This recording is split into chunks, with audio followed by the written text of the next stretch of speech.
आफ्नै दर्शन, आफ्नै धर्म र आफ्नै संस्कृति सधैँ एक कदम अगाडि Satyamarg Nepali online YouTube channel. Satyamarg YouTube channel हेरेर बस्नुहुने हजुरहरू सम्पूर्ण श्रद्धालु भक्तजन एवं दर्शक महानुभावहरूमा म कृष्ण कोइरालाको तर्फबाट सर्वप्रथम त जय श्री राधे, जय श्री कृष्ण अर्पण गर्न चाहन्छु। दर्शक महानुभावहरू, सत्यमार्ग युट्युब च्यानलको माध्यमबाट श्रीमद् भगवत गीताको दिव्य प्रवचन श्रवण गर्ने क्रममा आज हामी दोस्रो अध्यायको 19औं श्लोकबाट दिव्य कथालाई सुन्नेछौँ। कथामा प्रवेश गर्नुभन्दा अगाडि हजुरलाई एउटा अनुरोध गर्न चाहन्छु। यदि हजुर सत्यमार्ग युट्युब परिवारमा जोडिनु भएको छैन भने च्यानललाई सब्स्क्राइब गरेर जोडिनुहोस्, ताकि आफ्नो जीवनलाई परिवर्तन गर्ने जीवन उपयोगी प्रवचन, धार्मिक प्रवचन अनि चाडपर्वका विशेष कथा प्रवचनहरू हजुरले श्रवण गर्न पाउनुहुनेछ, सुन्न पाउनुहुनेछ। ल च्यानललाई सब्स्क्राइब गरेर साथमा रहेको बेल आइकनमा क्लिक गर्नुहोस् अनि अल नोटिफिकेसन अन गरिदिनु होला, ताकि जब म भिडियो अपलोड गर्छु नि त्यतिखेर सबैभन्दा पहिले हजुरको मोबाइलको स्क्रिनमा आउनेछ कि सत्यमार्ग युट्युब च्यानलबाट भिडियो अपलोड भयो, अब तपाईले हेर्न सक्नुहुनेछ भनेर। अनि तपाईको जीवनलाई यदि त्यो भिडियोले काम गर्छ भने तपाईले हेर्नुहोस्, आफ्ना आफन्तलाई सेयर गर्नुहोस् अनि मन पर्यो भने लाइक कमेन्ट पनि गर्नुहोला। आउनुहोस् अब दोस्रो अध्यायको 19औं श्लोकबाट श्रीमद् भगवत गीताको कथा यसरी सुरु हुन्छ। य एनं वेत्ति हन्तारं यश्चैनं मन्यते हतम् उभौ तौ न विजानीतो नायं हन्ति न हन्यते। अर्जुन, जसले यो जीवात्मालाई मार्ने ठान्दछ नि र जसले यसलाई मार्नेवाला ठान्दछ ती दुवै अज्ञानी हुन्। यो आत्मा न मर्दछ न मारिन्छ।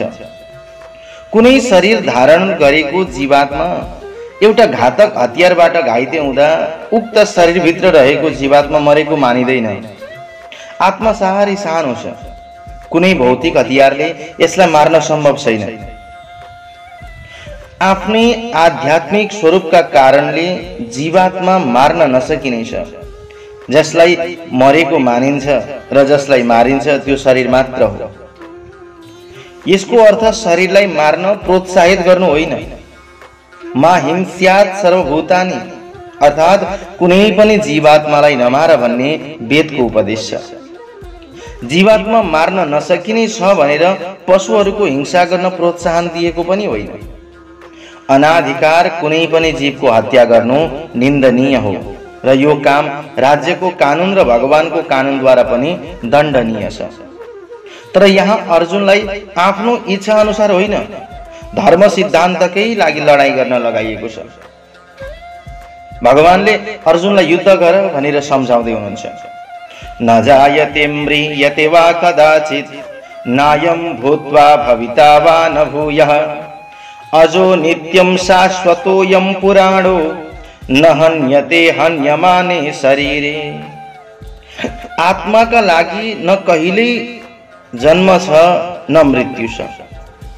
आत्मा कहिल्यै जन्मिएन, जन्मिँदैन र जन्मेको पनि छैन। ऊ अजन्म छ, नित्य छ, शाश्वत छ, पुरातन छ। शरीर मर्दा पनि ऊ मर्दैन। गुणका दृष्टिले परमात्माको अणु अंश परमात्माकै समान हुन्छ। ऊ शरीर जस्तै परिवर्तित हुँदैन। कहिलेकाहीँ आत्मालाई स्थायी वा कुटस्थ पनि भनिन्छ। शरीरमा 6 प्रकारको रूपान्तरण वा परिवर्तन भइरहन्छ। सर्वप्रथम यो आमाको गर्भबाट जन्मिन्छ, केही समय शिशु अवस्थामा रहन्छ अनि बढ्छ र ठुलो हुन्छ, केही प्रभाव देखाउन थाल्छ, फेरि बिस्तारै क्षीण हुँदै जान्छ र अन्त्यमा नष्ट हुन्छ र विस्मृतिका गर्भमा विलीन हुन्छ। तर आत्मामा यस्तो परिवर्तन कहिल्यै हुँदैन। आत्मा जन्मदैन, यसले भौतिक शरीर ग्रहण गर्छ। अतः शरीर जन्मिन्छ तर आत्मा जन्मदा पनि जन्मदैन र मर्दा पनि मर्दैन। जसको जन्म हुन्छ त्यसको मृत्यु पनि हुन्छ। आत्मा अजन्मा भएको हुनाले उसको भूत, भविष्य र वर्तमान पनि हुँदैन। आत्मा नित्य छ, शाश्वत छ र अनादि छ। आत्माले जन्म लिएको कुनै ऐतिहासिक प्रमाण छैन। शरीरको प्रभावमा आएर हामीले आत्माको जन्म मृत्युको इतिहास खोज्दछौँ। आत्मा शरीर जस्तै कहिल्यै बुढो हुँदैन। त्यसैले तथाकथित बुढो मानिसले पनि स्वयंमा आफ्नो बाल्यकाल र यौवन अवस्थामा जस्तै अनुभूति गरिरहेको हुन्छ। शरीरको परिवर्तनले आत्मामा कुनै प्रकारको प्रभाव पार्दैन। आत्मा रुख वा अन्य भौतिक वस्तु जस्तै क्षीण हुँदैन। आत्माको कुनै सह उत्पादन छैन। शरीरको सह उत्पादन मानिने छोराछोरी जस्ता कुरा पनि भिन्दा भिन्दै व्यक्ति, भिन्दा भिन्दै शरीर, त्यो सबै आत्मा हुन् र शरीरकै कारणले तिनीहरू कुनै विशेष मानिसका सन्तान जस्ता देखिन्छन्। आत्माको उपस्थितिका कारणले नै शरीरको विकास भएको। आत्माको न त कुनै हाँगाबिगा हुन्छ न परिवर्तन। अतः आत्मा शरीरका 6 किसिमका परिवर्तनबाट मुक्त छ। कठोपनिषदको 1:2:18 मा पनि हामी यस्तै आशय भएको एउटा श्लोक प्राप्त गर्दछौँ, जुन यस प्रकार छ। न जायते म्रियते वा विपिश्चिन् नायं कुतचिन्न बभूव कश्चित् अजो नित्यः शाश्वतोऽयं पुराणो न हन्यते हन्यमाने शरीरे। यसको श्लोक र तात्पर्य पनि भगवत गीताको जस्तै छ। एउटा विपश्चित भन्ने विशिष्ट शब्दको प्रयोग भएको छ यसमा दर्शक महानुभावहरू, जसको अर्थ हुन्छ विद्वान वा ज्ञानमय। आत्मा ज्ञान वा चेतनाले सधैँ परिपूर्ण रहन्छ। चेतना नै आत्माको लक्षण हो।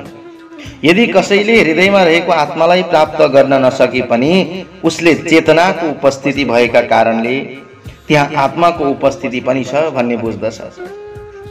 कहिलेकाहीँ हामीले बादलले ढाकिनाले वा अन्य कुनै कारणले आकाशमा सूर्यको बिम्बलाई देख्दैनौँ, त्यही पनि सूर्यको प्रकाश त्यहाँ रहिरहन्छ।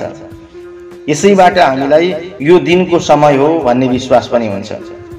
कहिलेकाहीँ पानी पर्दाखेरि सूर्यलाई पूर्ण रूपले ढाकेको हुन्छ नि, तर पनि हामी आज दिन नै हो, अहिले दिउँसो नै छ भनेर भन्छौँ। रात परे जस्तो देखियो तर दिउँसो छ भन्छौँ। बिहान आकाशमा अलिकति मात्रै भए पनि सूर्यको प्रकाश देखिँदा आकाशमा सूर्य छ भन्ने कुरा हामीले थाहा पाउँछौँ। यसै गरी मानिसको शरीर होस् वा पशुको शरीर, यदि त्यसमा अलिकति पनि चेतना भए त्यहाँ आत्माको पनि उपस्थिति छ भन्ने हामी बुझ्दछौँ। यति हुँदाहुँदै पनि जीवात्माको चेतना परमात्माको चेतना भन्दा भिन्न छ। परमात्माको चेतना सर्वज्ञ छ। त्यो परम चेतना भूत भविष्य र वर्तमानका सम्पूर्ण ज्ञानले परिपूर्ण छन्। तर जीवात्माको व्यष्टि चेतना विस्मरणशील वा बिर्सिने खालको छ। आफ्नो सही स्वभावलाई बिर्सन पुगेको जीवात्माले फेरि भगवान श्री कृष्णको परम ज्ञानबाट शिक्षा पाएर आफ्नो स्वरूपको बोध गर्दछ। तर श्री कृष्ण जीवात्मा जस्तो विस्मरणशील हुनुहुन्न। यदि उहाँ त्यस्तो हुनुभएको भए उहाँले दिनुभएको भगवत गीताको उपदेश पनि अर्थहीन हुने थियो। अब भनिएको छ कि आत्मा 2 प्रकारका छन्, सूक्ष्म अणु। आत्मा र परमात्मा वा विभु आत्मा, यो कुराको पुष्टि कठोपनिषदले पनि गरेको छ। अणु आत्मा र परमात्मा दुवै त्यही शरीर रूपी वृक्षमा जीवात्माका हृदयमा विद्यमान छन्। समस्त इच्छाहरूबाट र शोकबाट पनि मुक्त भएको मानिसले मात्रै भगवानको कृपा पाएर आत्माको महिमालाई बुझ्न सक्छ। भगवान श्री कृष्ण परमात्माको पनि उद्गम स्रोत हुनुहुन्छ। अर्जुन आफ्नो वास्तविक स्वरूपलाई नै बिर्सिएका एउटा अणु आत्मा हुन्। त्यसैले उनलाई भगवान श्री कृष्णद्वारा या उनका प्रामाणिक प्रतिनिधि गुरुद्वारा प्रबद्ध तुल्याउनु पर्ने आवश्यकता देखिएको छ। वेदा विनशिनं नित्यं य एनमजमव्ययं कथं सह पुरुषः पार्थ कम घातयति हन्तिकम्। हे पार्थ, जसले यो आत्मा अविनाशी छ, नित्य छ, अजन्मा छ र अव्यय छ भन्ने जान्दछ नि, त्यसले कसरी कसैलाई मार्ला अनि मार्न लगाउन सक्छ। प्रत्येक वस्तुको आफ्नै एउटा उपयोगिता हुन्छ। र पूर्ण ज्ञानमा अवस्थित भएको मानिसले कुन वस्तुलाई कहाँ कसरी प्रयोग गर्नुपर्दछ भन्ने कुरा राम्ररी बुझेको हुन्छ। हिंसाको पनि आफ्नो उपयोगिता छ। यो हिंसाको उपयोग कसरी गर्ने हो भन्ने कुरा पनि ज्ञानीले जानेको हुन्छ। अर्काको हत्या गर्ने व्यक्तिलाई न्याय संहिताले मृत्युदण्डको सजाय दिन्छ, तर दण्ड सुनाउने न्यायाधीशलाई दोषी मान्न सकिँदैन अर्जुन, किनभने उसले कानुन अनुसार नै अर्को व्यक्तिलाई मार्ने आदेश दिएको हुन्छ। मानव जातिकै न्याय संहिता मनुष्य मृत्युमा हत्यारालाई मृत्युदण्ड दिने व्यवस्थाको समर्थन गरिएको छ। यसो गर्नाले उक्त हत्याराले आगामी जन्ममा आफ्नो पाप कर्मको फल भोग्नु पर्दैन। हत्यारालाई फाँसी दिने राजदण्डलाई एक किसिमले लाभदायक नै भन्न सकिन्छ। यसै गरी भगवान श्रीकृष्णले पनि अर्जुनलाई युद्ध गर्ने आदेश दिनुहुन्छ। यसबाट के बुझ्नु पर्दछ भने यो हिंसा परम न्यायका लागि हो। त्यसैले अर्जुनले उहाँको आदेश पालन गर्नै पर्दछ, किनभने भगवान श्रीकृष्णका लागि गरिएको युद्धमा हिंसा हुने कुरै छैन। त्यसमा पनि मानिस वा आत्मालाई मार्न कहाँ सकिन्छ। न्याय गर्नका लागि त्यस किसिमको तथाकथित हिंसा गर्ने अनुमति शास्त्रले दिन्छ। शल्यक्रिया भनेको अपरेसन गर्नुको तात्पर्य रोगीलाई मार्नु वा दुःख दिनु नभएर उसलाई निको पार्नु हो नि।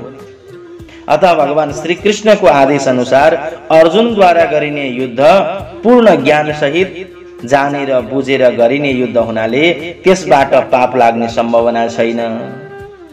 वासांसि जीर्णानि यथा विहाय नवानि गृह्णाति नरो पराणि तथा शरीराणि विहाय जीर्णा न्यन्यानि संयाति नवानि देहि।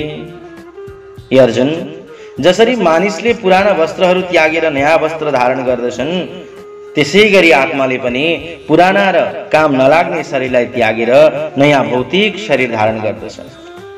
अणु आत्माले स्थूल शरीर परिवर्तन गर्छ। आत्माको अस्तित्वमाथि विश्वास गर्ने आधुनिक वैज्ञानिकहरू पनि हृदयबाट आउने शक्तिको स्रोतको व्याख्या गर्न सक्दैनन्। उनीहरू पनि बाल्य अवस्थाबाट कुमार अवस्थाबाट युवा अवस्था अनि अन्तमा युवा अवस्थाबाट वृद्ध अवस्थामा हुने शारीरिक परिवर्तनलाई स्वीकार गर्न बाध्य छन्।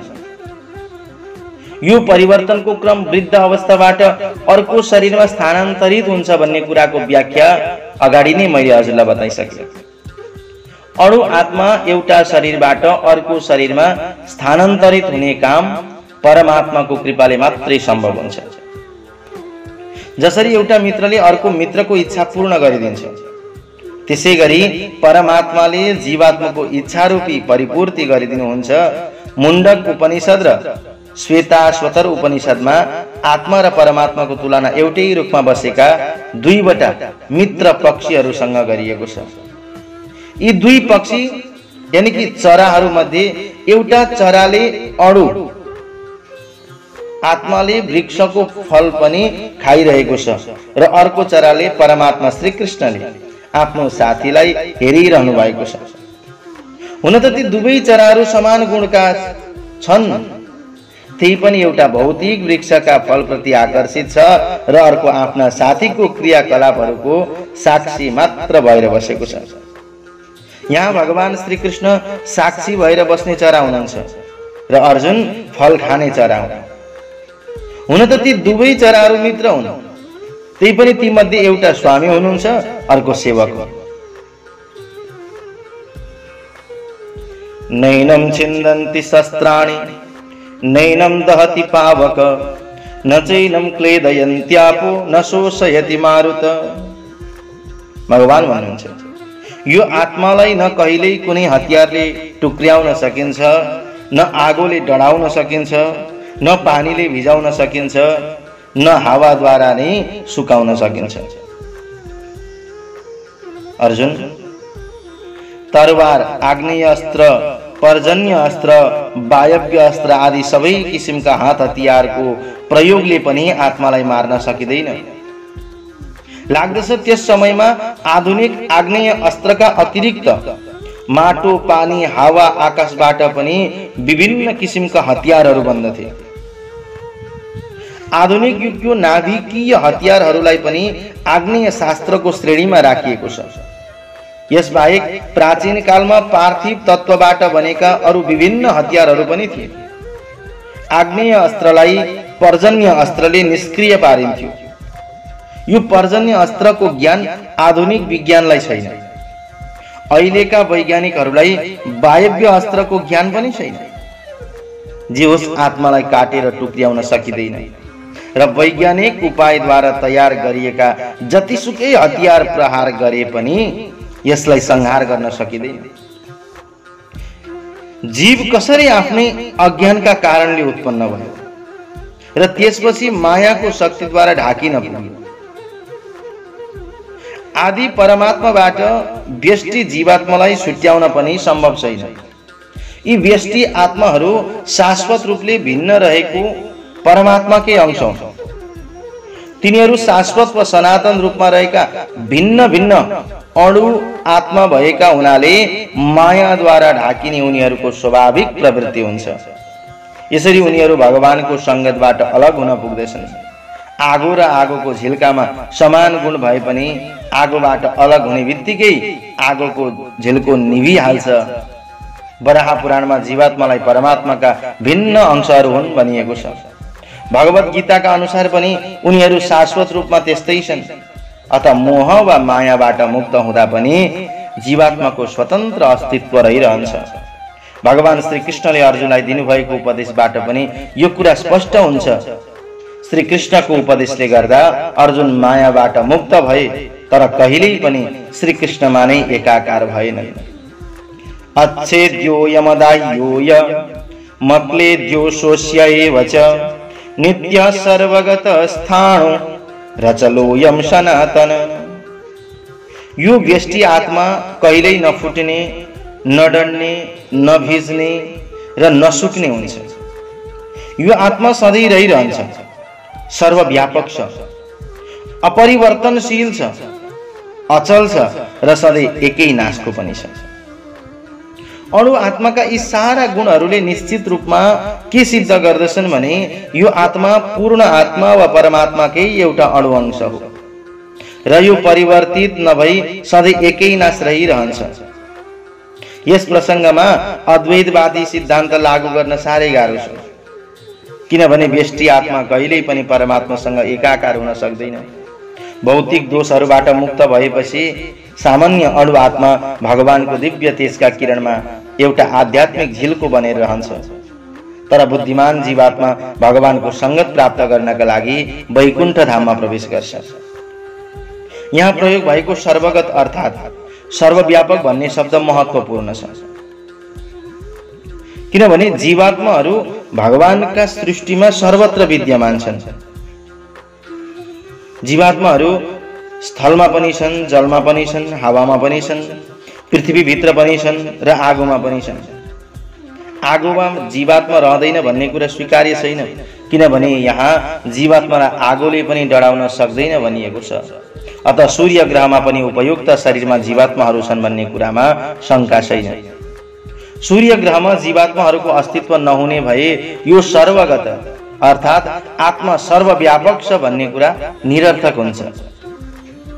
त्यसैले यो जीवात्मा भनेको चराचर जगतमा सबैतिर छ। अव्यक्तोयमचिन्तोयम मविकार्योयमच्युते तस्मादेवं विदित्वैनं नानुशोचेतुमर्हसि। यो आत्मालाई अव्यक्त, अचिन्त्य र अपरिवर्तनीय भनिन्छ। यो कुरा बुझेर पनि तिमीले शरीरका लागि शोक गर्नु हुँदैन अर्जुन। पहिले भने अनुसार आत्माको परिमाण अत्यन्त सानो छ। भौतिक उपायले यसलाई नाप्न सकिँदैन। अत्यन्त शक्तिशाली सूक्ष्मदर्शक यन्त्रद्वारा पनि यसलाई देख्न सकिँदैन। त्यसैले यो आत्मा अदृश्य छ। जहाँसम्म आत्माको अस्तित्वको सम्बन्ध छ, श्रुतिको प्रमाण वा वैदिक ज्ञान बाहेक अन्य कुनै पनि प्रयोग परीक्षणद्वारा यसको अस्तित्व सिद्ध गर्न सकिँदैन। आत्मा अनुभव गर्न सकिने सत्य वस्तु भए पनि वैदिक ज्ञान बाहेक यसको अस्तित्वलाई बुझ्ने अर्को साधन वा स्रोत कतै छैन। अर्जुन, यो तथ्यलाई हामीले स्वीकार गर्नुपर्छ। धेरै कुरा हामी भन्दा माथिका सन्त पुरुषहरूद्वारा भनिएको आधारमा स्वीकार गर्नुपर्ने हुन्छ। आफ्नी आमाको प्रामाणिकता त्यसैको आधारमा कसैले पनि बाबुको अस्तित्व अस्वीकार गर्न सक्दैन। बाबुको परिचय दिनका लागि आमा बाहेक अर्को आधिकारिक माध्यम कुनै पनि हुँदैन। त्यसैगरी वेदको अध्ययन बाहेक आत्माको अस्तित्वलाई बुझ्ने अर्को कुनै स्रोत छैन। अर्जुन, अर्को शब्दमा भन्दा मानिसका व्यवहारिक ज्ञानद्वारा आत्मालाई बुझ्न सकिँदैन। आत्मा चेतना पनि हो र चैतन्य पनि हो। वेदको यस भनाइलाई हामीले स्वीकार गर्नै पर्दछ। शरीरमा परिवर्तन भए जस्तै आत्मामा कुनै परिवर्तन हुँदैन। आत्मा कहिल्यै परिवर्तन नहुने वस्तु भए पनि यो अनन्त परमात्माको तुलनामा साह्रै सानो अणुका रूपमा रहन्छ। परमात्मा अनन्त हुनुहुन्छ, तर आत्मा अति सूक्ष्म छ। त्यसैले सूक्ष्म आत्मा अविकारी भए पनि यो भगवानको वा परमात्मा समान हुन कहिल्यै सक्दैन। आत्मा स्थायी छ भन्ने धारणाको पुष्टिका लागि वेदमा विभिन्न किसिमले कुराहरू दोहोर्याइएको छ। कुनै विषयवस्तुलाई गल्ती नगरी राम्ररी बुझियोस् भन्नका लागि नै उक्त कुरालाई बारम्बार दोहोर्याउने गरिन्छ। कुनै पनि कुरा हामीले गर्दै जाँदा गल्ती भयो भने गाह्रो हुन्छ। त्यसैले त्यो कुरामा गल्ती नहोस् भन्नका निमित्त बारम्बार कुराहरू दोहोर्याउनु पर्छ। अथ चैनम नित्य जातम नित्यम वा मन्यसे मृतम तथापि त्वं महाबाहो नैनम सोचेतुमर्हसि। अर्जुन, यदि तिमीले आत्मालाई सधैँ जन्मिरहने र सधैँ मरिरहने ठाने पनि, हे महाबाहु, तिमीले यसका लागि शोक गर्नुपर्ने कुनै कारण छैन। दर्शक महानुभावहरू, दार्शनिकहरूको एउटा यस्तो वर्ग छ जो बुद्धि मार्गीहरूले जस्तै शरीरभन्दा पर आत्माको भिन्नै अस्तित्व छ भन्ने कुरा मान्दैन। लाग्दछ भगवान श्रीकृष्णले भगवत गीताको उपदेश गर्नुभएको समयमा पनि लोकायतिक वैभाषिक नामका दार्शनिकहरू थिए। यस्ता दार्शनिकहरूका विचारमा भौतिक तत्त्वहरूको संयोगबाटै जीवनको लक्षण उत्पन्न हुन्छ भन्ने रहेको छ। आधुनिक वैज्ञानिकहरू तथा भौतिकवादी दार्शनिकहरूको सोचाइ पनि यस्तै छ। उनीहरूका अनुसार शरीर भौतिक तत्त्वहरूकै संयोग हो र एउटा विशेष अवस्थामा तिनै भौतिक र रासायनिक तत्त्वहरूमा अन्तर्क्रिया हुँदा जीवको विकास हुन्छ। मानवशास्त्र यही दर्शनमा आधारित छ। वैभाषिक दर्शनको धारणा अनुरूप यदि अर्जुनलाई आत्माको अस्तित्वमा विश्वास नभएको भए पनि उनले शोक गर्नुपर्ने कुनै कारण छैन। यदि मानव शरीर भौतिक पदार्थको रासायनिक सम्मिश्रणबाट निर्मित भएको मान्ने भए अलिकति रासायनिक पदार्थ नष्ट हुँदा कसैले पनि आफ्नो निर्धारित कर्तव्य नै छोडेर शोक गर्दैन। अर्कातिर आधुनिक विज्ञान तथा वैज्ञानिकहरू युद्धमा शत्रुहरूलाई पराजित गर्नका लागि कयौं टन रासायनिक पदार्थ नष्ट गर्दछन्। वैभाषिक दर्शनले शरीर समाप्त भएपछि आत्मा पनि समाप्त हुन्छ भन्ने मान्छ। अत वैदिक मान्यता अनुसार अणु आत्मालाई अविनाशी र वैभाषिक दर्शन अनुसार आत्मालाई विनाशील माने पनि यी दुवै अवस्थामा अर्जुनले शोक गर्नुपर्ने कारण छैन। जातस्य ध्रुवोर्मृत्यु ध्रुवं जन्म मृतस्य च तस्माद् परिहार्येऽर्थे न त्वं शोचितुमर्हसि। जो जन्मिएको छ त्यो अवश्य मर्छ अनि मरेपछि फेरि जन्मिन्छ। अत आफ्नो नगरी नहुने कर्तव्यको पालन तिमीले गर्नै पर्दछ। यसमा तिमीले कुनै पनि प्रकारको शोक गर्नु हुँदैन। आफ्ना जीवनका क्रियाकलाप अनुसार मानिसले जन्म ग्रहण गर्नुपर्छ। एउटा जीवनको कर्म अवधि पूरा गरेपछि उसले फेरि अर्को जन्म लिनका लागि मर्नुपर्छ, त्यतिकै हुँदैन। यसरी मुक्ति प्राप्त नगरेसम्म जन्म र मृत्युको यो चक्र चलि नै रहन्छ। जन्म र मृत्युको यो स्वाभाविक चक्रले हत्या, वध र युद्धको समर्थन गर्दैन। तैपनि सँगसँगै मानव समाजमा शान्ति र सुव्यवस्था बनाइराख्नका लागि यस किसिमका युद्ध वा हिंसा पनि अपरिहार्य हुन्छ। कुरुक्षेत्रको युद्ध भगवानको इच्छाले भएको थियो, त्यसैले त्यो अपरिहार्य थियो। त्यसका लागि लड्नु क्षत्रियको कर्तव्य पनि हो। यस्तो अवस्थामा आफ्नो कर्तव्य पालन गर्ने क्रममा इष्टमित्रहरू मर्छन् कि भनेर अर्जुनले किन डराउनु?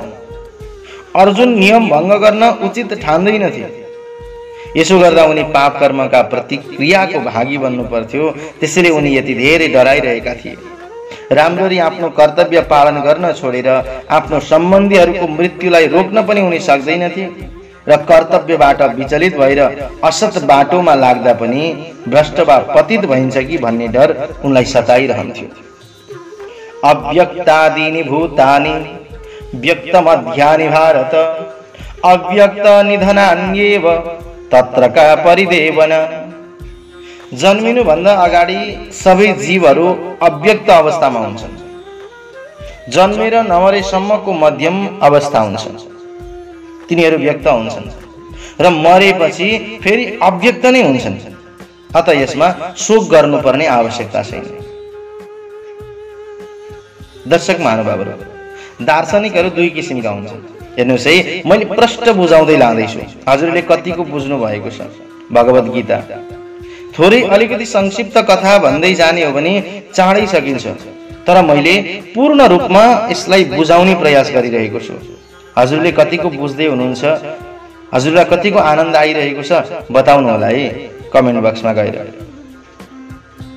दार्शनिकहरू दुई किसिमका हुन्छन्।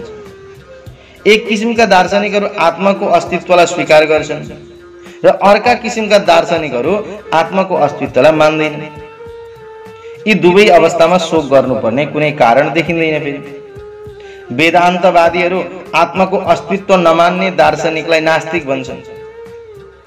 यदि तर्ककै लागि यो नास्तिकवादी सिद्धान्तलाई मान्ने भए पनि मृत्युमा शोक गर्नुपर्ने कारण चाहिँ छैन। आत्माको स्वतन्त्र अस्तित्व भन्दा भिन्न सम्पूर्ण भौतिक पदार्थहरू सृष्टिभन्दा अगाडि अदृश्य अवस्थामा रहन्छन्। अदृश्य रहने यही सूक्ष्म अवस्थाबाट नै दृश्य अवस्था आउने गर्छ। जस्तै आकाशबाट हावा, हावाबाट आगो प्रकट हुन्छ, आगोबाट पानी उत्पन्न हुन्छ र पानीबाट पृथ्वी प्रकट हुन्छ, पृथ्वीबाट विभिन्न प्रकारका वस्तुहरू प्रकट हुन्छन्। उदाहरणका लागि एउटा गगनचुम्बी महल पृथ्वीबाटै प्रकट हुन्छ। जब त्यसलाई भत्काइन्छ त्यो अदृश्य हुन्छ। परम अवस्थामा त्यो अणुका रूपमा विद्यमान रहन्छ। समय अनुसार वस्तुहरू प्रकट वा अप्रकट अवस्थामा रहे पनि शक्ति संरक्षणको नियम भने यथावत नै रहिरहन्छ। भिन्नता यति हो, त्यसैले कुनै वस्तु प्रकट वा अप्रकट हुँदा चिन्तित हुनुपर्ने कारण केही छैन। अर्जुन, अप्रकट अवस्थामा पनि वस्तुको सूक्ष्म अस्तित्व समाप्त हुँदैन। सुरुको र अन्त्यको दुवै अवस्थामा सम्पूर्ण तत्त्वहरू अप्रकट नै रहन्छन्। केवल बीचको अवस्था मात्रै तिनीहरू प्रकट हुन्छन्। त्यसैले यसबाट भौतिक रूपमा पनि कुनै विशेष अन्तर पर्दैन। यदि भगवत गीतामा भनिए बमोजिमको वैदिक ज्ञानको निष्कर्षलाई मान्ने भए पनि भौतिक शरीर समयका क्रममा अन्तवन्त इमे देहा नाश हुने किसिमको छ र आत्मा नित्य शोक्ता शरीर शाश्वत छ। हामीले सधैँभरि के कुरा ध्यान राख्नुपर्छ भने यो शरीर आत्माको परिधान वा लुगा कपडा जस्तो हो। त्यसो भए कपडा परिवर्तन गर्दा शोक किन? हामी कसैले पनि मैले एउटा कपडा लगाइरहेको छु, अब यो कपडा भिज्यो, यसलाई खोलेर अर्को लाउँछु भन्दा मैले त्यो कपडा खोले भनेर रुन त आएन। शाश्वत आत्माको तुलनामा भौतिक शरीर अस्तित्व क्षणभङ्गुर छ। शरीरको अस्तित्व सपना जस्तो छ। सपनामा हामी आकाशमा उडिरहेको हुन सक्छौँ, राजा बनेर रथमा बसिरहेका हुन सक्छौँ, तर जब हामी उड्छौँ त्यस समय न हामी आकाशमा उडिरहेका हुन्छौँ न रथमा बसिरहेका हुन्छौँ। वैदिक ज्ञानले भौतिक शरीरको अस्तित्व विहीनताका आधारमा मानिसलाई आत्मा साक्षात्कार गर्न उत्साहित गरेको छ। आश्चर्यवत् पश्यति कश्चिदेनम् आश्चर्यवत् वदति तथैव चान्यम् आश्चर्यवत् चैनमन्यः शृणोति श्रुत्वाप्येनं वेद न चैव कश्चित्। यो आत्मालाई कसैले आश्चर्यका रूपमा हेर्दछन्, कसैले आश्चर्यका रूपमा व्याख्या गर्छन्, कसैले आश्चर्यकै रूपमा यसका बारेमा सुन्दछन्, तर कोही यसका बारेमा सुनेर पनि केही बुझ्न सक्दैन। गीतोपनिषद विशेष गरी उपनिषदहरूकै सिद्धान्तमा आधारित भएको हुनाले कठोपनिषदको 1, 2, 7 मा पनि यो श्लोक हुनु कुनै आश्चर्यको कुरा होइन। श्रवणयापि बहुभिर्यो न लभ्य शृण्वन्तोऽपि बहवो यं न विद्युः आश्चर्यो वक्ता कुशलोस्य लब्धा आश्चर्योस्य ज्ञात्य कुशालनुसृष्टिः। यो अणु आत्मा विशाल शरीर भएका पशुहरूका शरीरमा पनि छ, विशाल वरको वृक्षभित्र पनि छ। केवल 1 इन्च ठाउँमा करोडौंका संख्यामा अटाउने अति सूक्ष्म कीटाणुभित्र पनि यो आत्मा विद्यमान छ। वास्तवमा यो यति आश्चर्यजनक कुरा हो, अज्ञानी र असाधु व्यक्तिले आत्माको यो आश्चर्यजनक अणुरूपी झिल्कोले आश्चर्यलाई बुझ्न सक्दैन। अन्य कुनै पनि किसिमका मत र सिद्धान्तहरूबाट विचलित नभएर परम आधिकारिक व्यक्तित्व भगवान श्री कृष्णद्वारा दिएको भगवत गीताको उपदेशलाई ग्रहण गर्नु नै आत्माको विषयलाई बुझ्ने सबैभन्दा सजिलो उपाय हो। तर यसरी कृष्णलाई भगवानका रूपमा स्वीकार गर्न सक्ने हुनका लागि पनि यो जन्म वा पूर्व जन्ममा कुनै ठूलो तपस्या अथवा भनौं यज्ञहरू गरेको हुनुपर्छ। शुद्ध भक्तहरूको अहेतुकी कृपा हुनुपर्छ। कृष्णलाई भगवानका रूपमा बुझ्न सकिन्छ, यो बाहेक भगवानलाई बुझ्ने अर्को कुनै पनि उपाय छैन। देहि नित्यमवध्योऽयं देहे सर्वस्य भारत तस्मात् सर्वाणि भूतानि न त्वं शोचितुमर्हसि। हे भरतवंशी अर्जुन, शरीरमा रहने शरीरका स्वामीलाई कहिल्यै मार्न सकिँदैन, त्यसैले कुनै पनि जीवात्माका लागि तिमीले शोक गर्नु पर्दैन। अब भगवान अविनाशी आत्माका सम्बन्धमा दिने उपदेशको प्रसङ्गलाई टुङ्ग्याउन चाहनुहुन्छ। विभिन्न कोणबाट आत्माको अमरताको व्याख्या गर्दै भगवान श्री कृष्णले आत्मा अविनाशी छ र शरीर नाशवान छ भन्ने सिद्धान्त स्थापित गर्नुभएको छ। एउटा क्षत्रिय भएको हुनाले अर्जुनले युद्धमा आफ्ना पितामह गुरु भीष्म र द्रोणको मृत्यु हुन्छ भन्ने डरले आफ्नो कर्तव्य छोड्नु हुँदैन। भगवान श्री कृष्णलाई प्रमाण मानेर आत्मा भौतिक शरीर भन्दा भिन्न वस्तु हो भन्ने कुरामा विश्वास मान्नुपर्छ। तर आत्मा भिन्नै कुनै वस्तु नै छैन वा रासायनिक अन्तर्क्रियाबाट भौतिक परिपक्वताको फलस्वरूप जीवनको विकास हुन्छ भन्ने धारणालाई चाहिँ मान्नु हुँदैन है। आत्मा अमर छ, आत्मा अमर छ भनेर हिंसालाई उत्साहित गरिएको होइन। त्यही पनि युद्धका समयमा या युद्ध नगरी नहुने अवस्थामा हिंसाको निषेध पनि गर्न सकिँदैन। यस्तो आवश्यकतालाई भगवानको स्वीकृति भएमा मात्र उपयुक्त मान्न सकिन्छ। मनोमानी किसिमले भने यसलाई उपयुक्त मान्न सकिँदैन। स्वधर्ममपि चावेक्ष्य न विकम्पितुमर्हसि धर्मादियुद्धात् श्रेयोन्यत् क्षत्रियस्य न विद्यते। एउटा क्षत्रियले गर्नुपर्ने विशिष्ट कर्तव्यलाई विचार गरेर धर्मका लागि युद्ध गर्नुभन्दा राम्रो अरू कुनै कार्य छैन। अर्जुन, यो कुरा तिमीले बुझ्नुपर्छ र यस्तो कार्य गर्न तिमीले कुनै संकोच पनि मान्नु हुँदैन, निर्धक्क तरिकाले गर्नुपर्छ। सामाजिक सुव्यवस्थाको 4 तह मध्ये कुशल प्रशासन सम्बन्धी दोस्रो तहलाई क्षत्रिय भनिन्छ। हेर्नुहोस् है, क्षतको अर्थ हो चोट वा क्षति। जसले क्षति वा चोटबाट मानिसलाई बचाउन सक्छ त्यसलाई क्षत्रिय भनिन्छ। क्षत्रियहरूलाई वनमा शिकार खेल्ने प्रशिक्षण पनि दिन्छन्। क्षत्रियहरू जंगलमा गएर बाघलाई पनि चुनौती दिन्छन् अनि तरवार लिएर बाघसँग प्रत्यक्ष लडाईँ गर्छन्। यसरी बाघ मारिएमा राजकीय तरिकाले त्यस मृत बाघको अन्त्येष्टि गरिन्छ। अहिलेसम्म पनि व्यक्तिले क्षत्रिय हो भने पछाडि हट्दैन, ऊ अगाडि बढेर आफ्नो कर्म गरिरहेको हुन्छ। स्वधर्म अर्थात् विशिष्ट कर्तव्य दुई प्रकारका हुन्छन्। जबसम्म मानिसले मुक्ति प्राप्त गर्दैन तबसम्म उसले धार्मिक नियमपूर्वक शरीर अनुसारको कर्तव्य गर्नुपर्छ। जब मानिस मुक्त हुन्छ त्यस समय उसको स्वधर्म आध्यात्मिक हुन पुग्छ र त्यस्तो व्यक्तिमा शारीरिक अवधारणाको बुद्धि रहँदैन। शारीरिक अवधारणाको बुद्धि रहेसम्म ब्राह्मण होस् वा क्षत्रिय उसले आफ्नो स्वधर्मको पालन गर्नै पर्छ। स्वधर्मको विधानले भगवानले बताउनु भएको छ, जसको स्पष्ट व्याख्या अगाडि म हजुरलाई चतुर्थ अध्यायमा गर्छु। चौथो अध्यायमा शारीरिक स्तरमा वर्णाश्रम धर्मलाई नै स्वधर्म भनिन्छ। यो नै अध्यात्म बोधको सिँढी हो। मानवीय सभ्यताको आरम्भ वर्ण आश्रम धर्मबाटै हुन्छ। यो स्वधर्म प्रकृतिबाट प्रदान गरिएको विशिष्ट शारीरिक गुणमा आधारित हुन्छ, जुनसुकै क्षेत्रमा पनि आफ्नो निर्धारित कर्तव्य पालन गर्नाले जीवनको उच्चतम अवस्था प्राप्त गर्न सकिन्छ।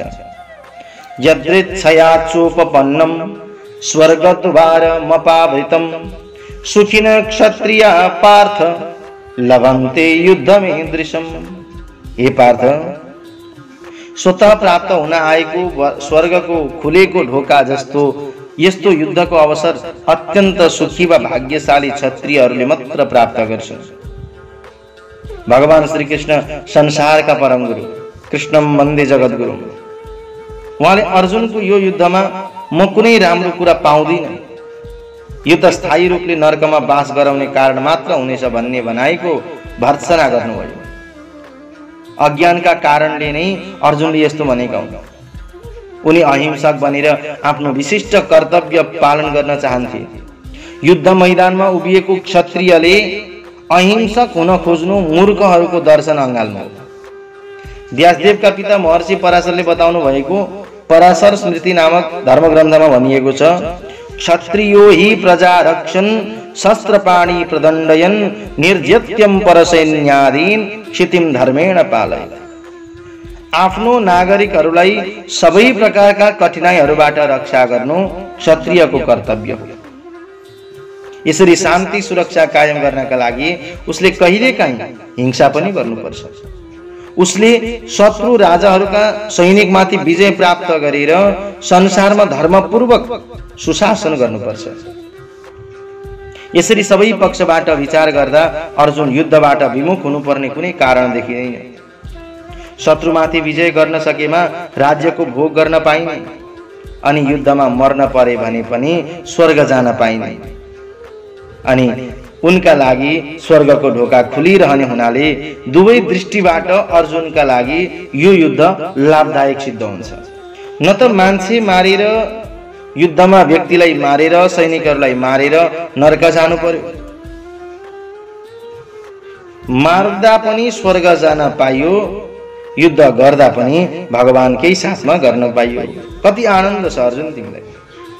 अथ चेत्त्वमिमं धर्म्यं संग्रामं न करिष्यसि तत स्वधर्मं कीर्तिं च हित्वा पापमवाप्स्यसि।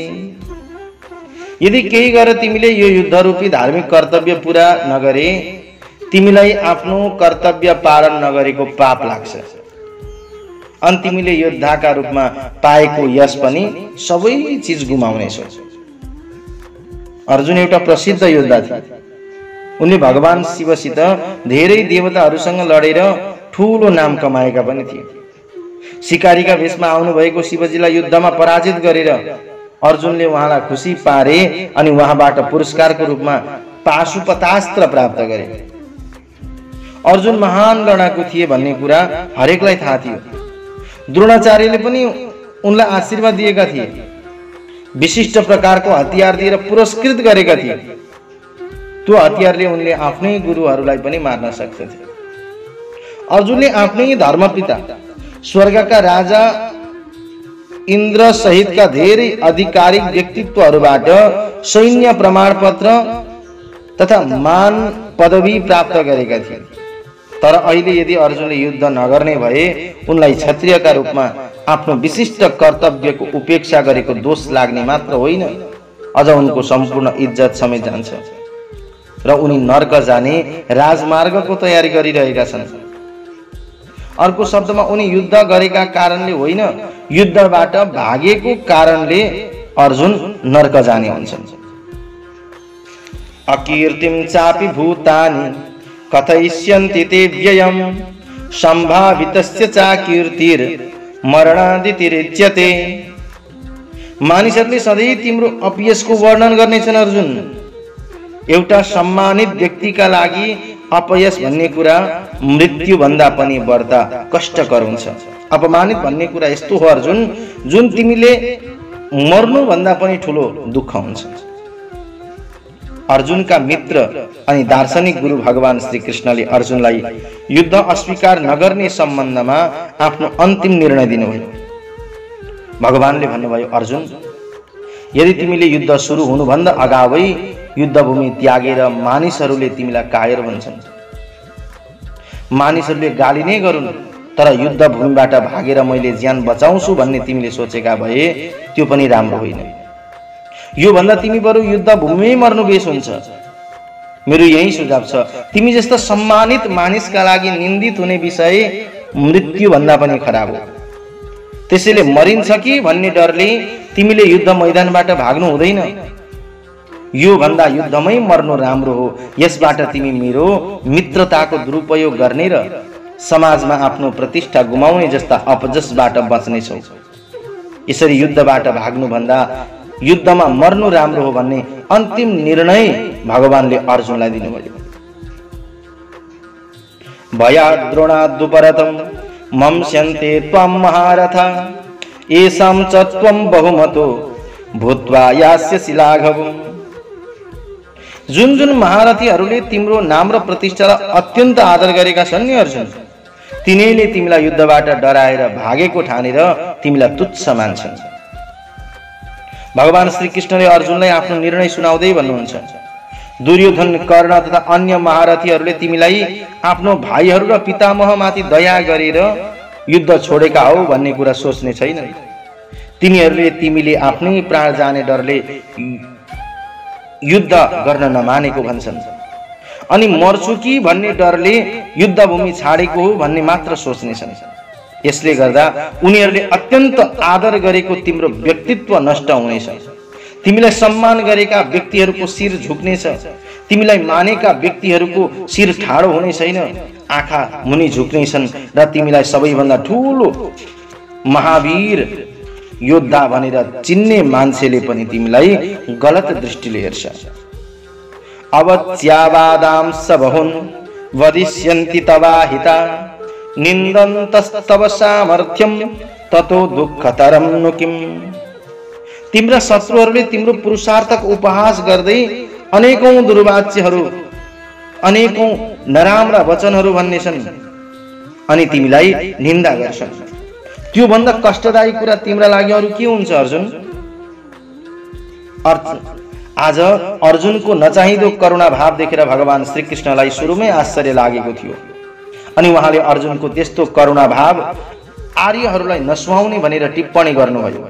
अहिले अर्जुनको त्यही तथाकथित करुणा भावका विरोधमा भगवान श्री कृष्णले आफूले भनेका शब्दहरूलाई प्रमाणित गरिदिनुभयो। दर्शक महानुभावहरू, द्वितीय अध्यायको यानी कि दोस्रो अध्यायको 36औं श्लोकसम्मको दिव्य कथालाई मैले हजुरहरूको बीचमा राखे। अब यहाँभन्दा अगाडिको दिव्य कथा म अर्को भागमा लिएर आउनेछु हजुरहरूको बीचमा। हजुरलाई कस्तो लागिरहेको छ यो प्रवचन अवश्य पनि कमेन्ट गरिदिनु होला। अनि कुन ठाउँबाट हजुरले हेर्दै हुनुहुन्छ, कुन देशबाट, कुन ठाउँबाट हजुरले हेर्दै हुनुहुन्छ त्यो पनि कुरा कमेन्ट बक्समा लेखिदिनु होला भन्दै आजको यो प्रसङ्गबाट बिदा माग्न चाहन्छु।